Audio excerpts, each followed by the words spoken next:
What's up, good people? It is Kashaya, your host with Ls2Elevation, and tonight, whatever time it may be, wherever you may be, we're going to get into what's in your storehouse part two. And I know I did part one quite a little while ago, but we do have part two. I will apologize for the delay. However, I have everything together for you, and let's get into it. All right, so when we discussed what's in your storehouse, part one, we looked at how Joseph was the steward over the storehouses during the famine, and we also looked at how um, Joseph being a servant of Christ and a shepherd of Christ versus the Egyptian or Pharaoh's priests during that time, right? Pharaoh's priests had an allotment due to the lobby that they had, and then Joseph, he was over the entire storehouse, so it was up to him to tend to the people and make sure that they were fed or were able to buy or purchase their allotment. We ended part one with Malachi 3:10, and I spoke on how the header for Malachi 3:10 talks about how the people had robbed God. And so in What's in Your Storehouse part two, we're going to carry on and give some more meat and detail concerning that, okay? All right. So, um you might hear also some Fast and Furious noises outside of where I am. Everywhere I go, they are. So, you might hear those. They frequent everywhere I am. So, I just want to put that out there. Hopefully you can hear me. Um So yeah. So secured by Pharaoh, servant of Christ. Okay, so the reference scripture for Malachi 3:10, it was Leviticus 27 and 30, and it talks about the dedicated persons and things, okay? And it reads, "And all the tithe of the land, whether of the seed of the land or of the fruit of the tree, is the Lord's. It is holy unto the Lord." Um Basically here is highlighting that the tithe belongs to the Lord, okay? And so when we also, if you look at verse 31, Leviticus 27:31, it talks about how if you take from your tithe, you are supposed to replace it with a fifth added to what you took out, okay? So if you take out $20 from your tithes, when you replace the $20, you have to add five um a fifth of that back, right? So you'll add 24 instead of just the 20. So you have to add interest on what you remove from your tithe, okay? So all the tithe of the land, whether of the seed of the land or of the fruit of the tree, is the Lord's. It is holy unto the Lord. All right, that was the first reference scripture. Then we go to, if you look at Luke 4, excuse me, y'all. If you look at Luke 11:42, it's Jesus pronouncing a woe upon the Pharisees, okay? And it says, "Woe to the Pharisees, because you collect the tenth without justice and the love of God." So when I read that, justice was the word that stood out to me. And so when I looked up justice in the Blue Letter Bible and the Strongs, justice in this reference is talking about judgment, damnation, accusation, condemnation. It could also be referencing, or it also relates to separation, sundering, trial, right? The second one was selection. The third one was judgment, or an opinion concerning right or wrong. So when we see a lot of the big churches, right, the mega churches, some of them are not actually firm in their judgments concerning certain matters, right? We seen one mega pastor where he was talking about he didn't know which way he stood when it came to um people living a homosexual life, right? He was basically kind of straddling the fence in his answer, but the Bible is clear on that. It's a clear judgment on what that is. I'm using that as an example but it's clear in the Bible how God intends or desires for us to be when it comes to relationship. It then goes on to say, "Woe to the Pharisees, because you collect the tenth without justice and the love of God." So they're collecting the tenth, or they're collecting the tithe, but they are doing it without justice and without the love of God. So God gives a warning for that. Then we have Deuteronomy 14:22.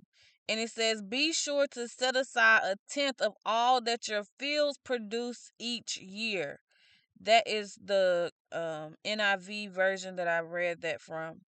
But one thing I want to point out or highlight with this, right, is the tithe was produce, fruit, etc. from your garden. When we look at the world today, right, and the different things are going on as far as a lot of people lately have been talking about the price of eggs or just different things like that. And when we truly think back to God's original setup for us, had we actually stuck to his original setup, we would have been squared away.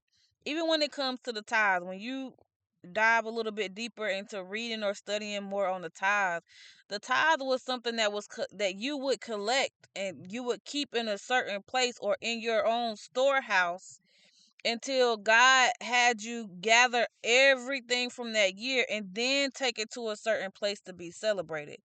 Had we actually stuck to everybody having a garden, a lot of us would be more self-sustainable right now. We would have the fruit.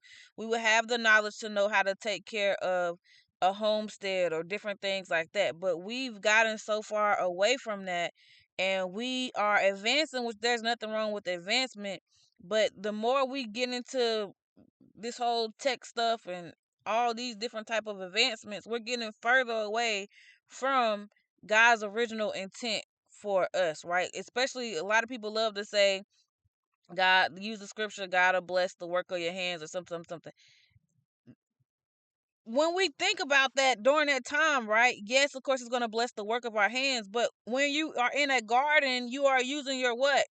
Your hands. So a lot of people think it's only your job, but it's also in reference to these gardens that God originally intended for us to have, so we could also be self-sustainable, right? God wanted the first fruits from the land. And if we are not working and tilling the land, how can we give him first fruits from that? We're giving him first fruits, of course, from our jobs, which things have changed. That's great.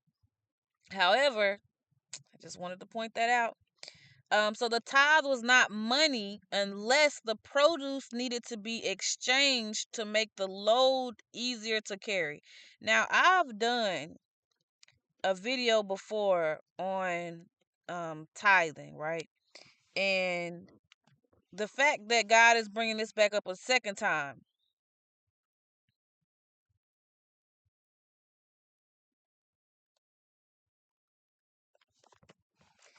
All right, I was trying to go find the name, but I'll get it later. Okay, so the tithe wasn't money unless the produce needed to be exchanged to make the load easier to carry. You can locate that in Deuteronomy 14:24 through 25. But it states, "Then you and your household shall eat there in the presence of the Lord your God and rejoice." So, yes, a lot of people, we take our tithe to church. But it says, "You and your household shall eat there in the presence of the Lord your God and rejoice." So this was something that, yes, you put to the side, but then at the end of the year, you would move it somewhere. You can go read in Deuteronomy 14. It also states, "And do not neglect the Levites living in your towns, for they have no allotment or inheritance of their own." That's Deuteronomy 14:27. It says, "And do not neglect the Levites living in your towns, for they have no allotment or inheritance of their own." This was very important to speak on, right? Because when we were looking at What's in Your Storehouse Part 1, we realized that the Egyptian priests had an allotment. The Egyptian priest had an allotment, right? They had an set payment that was already going to be given to them because of their work or their labor with Pharaoh.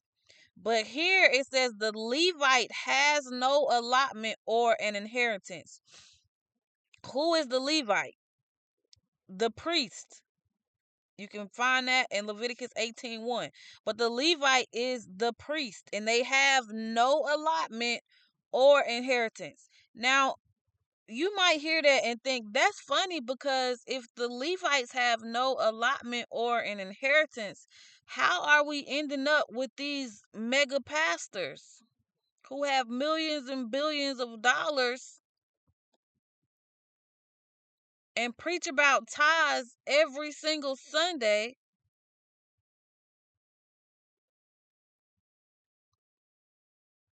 when they have no allotment or inheritance? Their allotment or inheritance was not the same as the Israelites. Their inheritance was separate from the inheritance of the Israelites. So when you hear that they have no allotment or inheritance, it made me think, well, how do they earn their keep? What, do they have a job, or are they just priests and serving the people? It then goes on to say, at the end of 3 years, bring tithe of that year and store it in your town to feed the Levites. So I'm going to pause right there, right? It says, at the end of 3 years, bring tithe of that year and store it in your town to feed the Levites, foreigners, fatherless, and widows. This is verse 28 through 29. So when I read that and reading that, right, the tithe is collected all at the end of the 3rd year. And whatever tithe you have put to the side from your first fruits for that 3rd year, right? It does have something where it talks about the tithe during other years, but this is specifically about the 3rd year. Why? Because the 3rd year is the tithing year. And that's interesting because I just talked about, or I just highlighted to you all, how the Levites, the priests, do not have an allotment, right? But every 3rd year, they get to eat from the tithe that everybody is to bring in the town storehouse every 3rd year.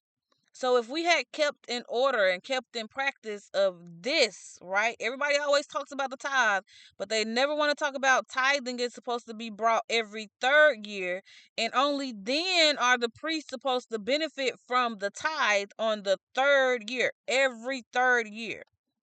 And not only the priests that are supposed to eat from the tithe from the people every 3rd year, but also the foreigners, the fatherless, and the widows.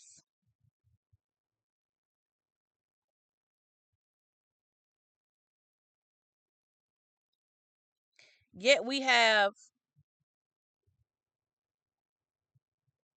mega pastors who are buku rich. But the word is telling us that the Levites who serve God and not Pharaoh don't have an allotment, don't have an inheritance. Yet, hmm, what I noted under that was, has your pastor been eating your tithe? Has your pastor been eating your tithe?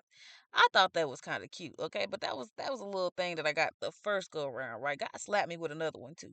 Has your pastor been eating your tithe? Is the first one. Why? Because in essence, the tithe was supposed to be food, produce, your flock if you had sheep or goats and different things like that.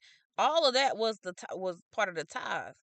But see, now you can't go to church without being condemned about them tithes. You hear me? They're not gonna miss that tithe message, but they ain't gonna give you the message that the tithing is supposed to be brought every 3rd year, and every 3rd year is when the priests are supposed to eat from the tithe of their churches every 3rd year, not every Sunday, every 3rd year. Now go and read concerning tithing But every third year is when your priest is supposed to eat with the foreigners and the fatherless and the widows.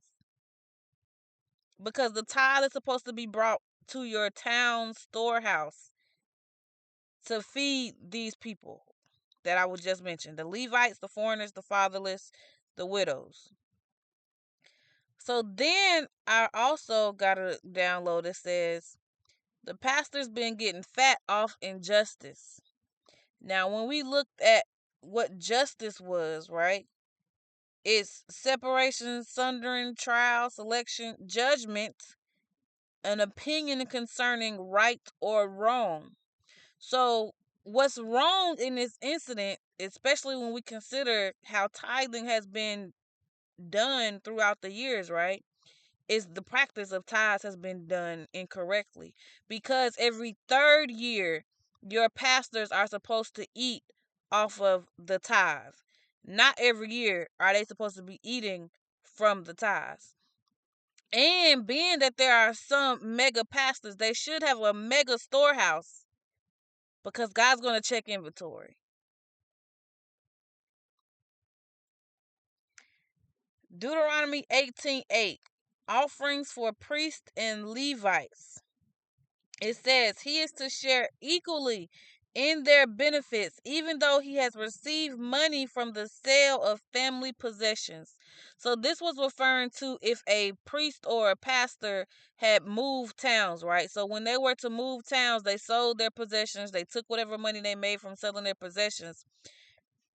And then when that Levite switched towns, they were still able to benefit from the tithe of that town because they were a part of the group of the Levites, right?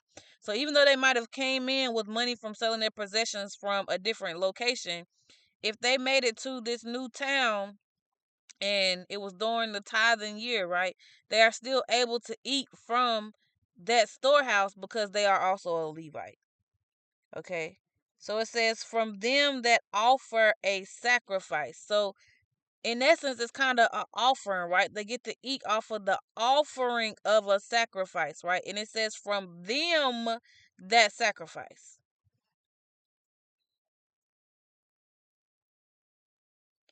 When we go on to the next reference scripture, which is Deuteronomy 26:12, the header section was offering of first fruits. And it reads, when thou hast made an end of tithing, all the tithes of thine increase the third year, which is the year of tithing, and has given it unto the Levite, the stranger, the fatherless, and the widow, that they may eat within thy gates and be filled.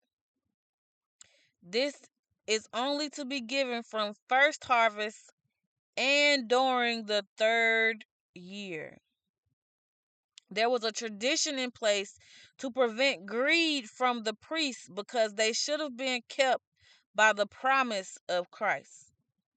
See, the Levites who served Christ and not Pharaoh, their inheritance was the promise of Christ.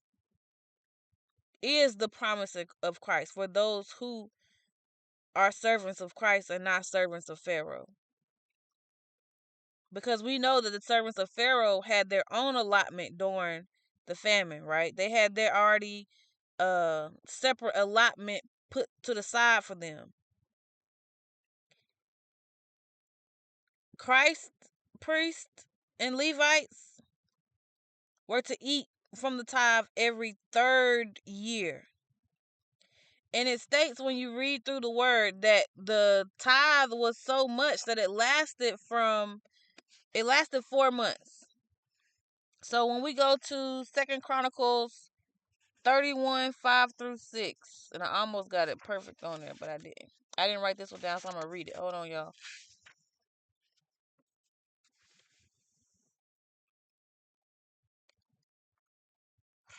I'm in the NIV, and it says, as soon as the order went out, the Israelites generously gave the first fruits of their grain, new wine, olive oil, and honey, and all that the fields produced. They brought a great amount, a tithe of everything.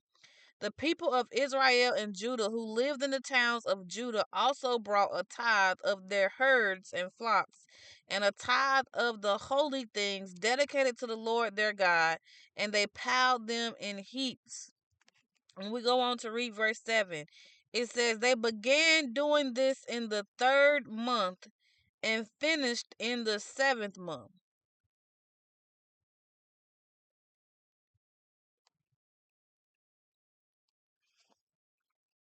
Y'all, the people brought so much from their tithe that this went on for 4 months. So there was more than enough for the Levite, the fatherless, and the stranger, and the widows to be able to eat from this storehouse of the tithe, because it was every individual household bringing this into the storehouse every third year for the Levite, the fatherless, and all the others, the widows that to eat from. I told y'all, the perks of being God's child, I guess. I listen. These people is interesting. They love the vroom vroom. Okay. Anyway, they love the vroom vroom. So this was 4 months long, right? So the third through the seventh month. It's interesting because how our times and seasons are set up now, right? When you study the word, you'll see that the months and stuff were aligned a little bit differently. But even when we look at today's time, right, the third month is kind of around our tax season, which I thought was kind of interesting. But now how everything is set up, spring, right, beginning of the year, March is the third month, and then it went through to the seventh month.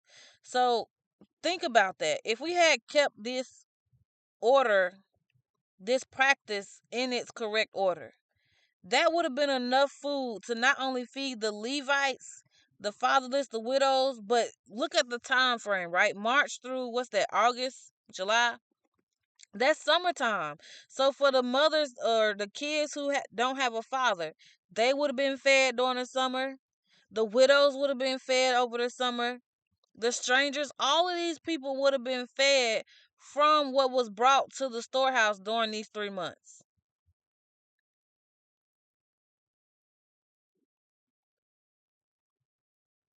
And God even has it allotted that for the tithe that you would have stored and placed in the place that God had told you to store it, it was for you and your household ultimately to be able to eat from. Mhm. Yeah. Could y'all imagine how many things could be solved or fixed if we would have kept this in play? Even if we can't do something every day for people that we might see that are homeless or different things like that, if we would have kept this in order the way God had intended it to be, we as individuals who pay tithes and offering different things like that, we still would have been doing our part as far as making sure or ensuring that the people were not neglected,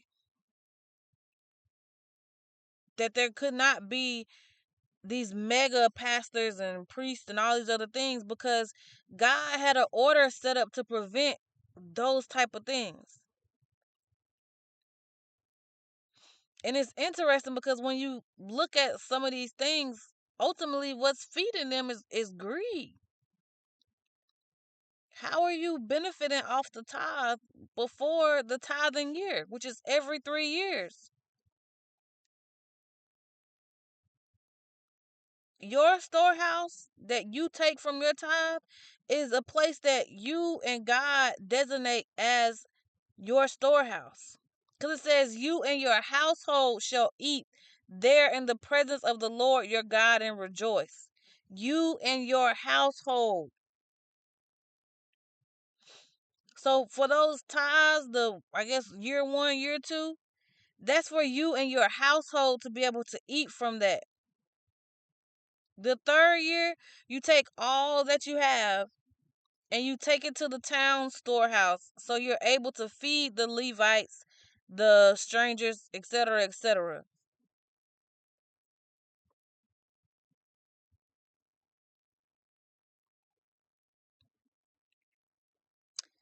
What's in your storehouse? Part two. Has your pastor been eating your tithe? Is your pastor getting fat off injustice? That's the message for today concerning what's in your storehouse. Part two. I will state round this up with the scriptures that I had, so that way if you want to go back and look at some of the other scriptures tied to some of these, you can for yourselves.